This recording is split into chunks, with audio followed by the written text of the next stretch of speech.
باپ اور بیٹا حج کی غرض سے نکلے تو راستہ میں قافلے سے بچھڑ گئے۔ اب اس دور میں چونکہ قافلے ہی ایک ذریعہ ہوتے تھے اور ہر قافلے میں کوئی نہ کوئی گائیڈ راہبر ہوتا تھا جو اس راستوں سے دشوار گزار راستوں سے گزارتا تھا، لے کے چلتا تھا ساتھ۔ قافلے سے بچھڑ گئے، ایک بڑی نامساعد قسم کی کیفیت ہو گئی کہ اب کیسے حرم پاک پر مکہ مکرمہ تک کیسے پہنچے۔ پھر اس میں دوسری بات یہ ہوئی کہ ایک دو منزل طے کرنے کے بعد باپ جو تھا اس کا انتقال ہو گیا، بیٹا اکیلا رہ گیا، اور تیسری اس میں جو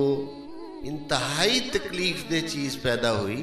وہ یہ کہ فوت ہوتے ہی باپ کا چہرہ سیاہ ہو گیا۔ اب شام ہو رہی ہے، بیٹا انتہائی پریشان ہو رہا ہے، تو ایسے میں بیٹے نے دیکھا کہ ایک ہستی گھوڑے پر سوار نقاب پوش تشریف لائی۔ انہوں نے آ کر اس کے باپ کے چہرے پر یوں اپنا دست رحمت پھیرا تو وہ چہرہ نور علی نور ہو کر جگمگانے لگ گیا۔ وہ ہاتھ باندھ کر کھڑا ہوا بیٹا اور اس نے عرض کیا کہ میرے باپ پر اس حالت میں کرم فرمانے والے آپ کون ہیں؟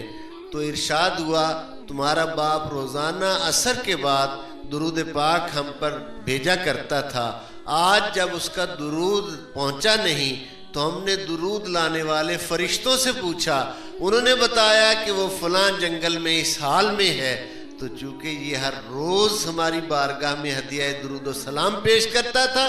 اس لیے اب یہ ہمارا حق بنتا تھا،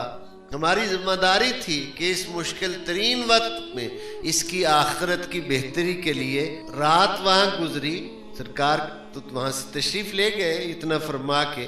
رات وہاں گزری، صبح کو پیچھے سے ایک اور قافلہ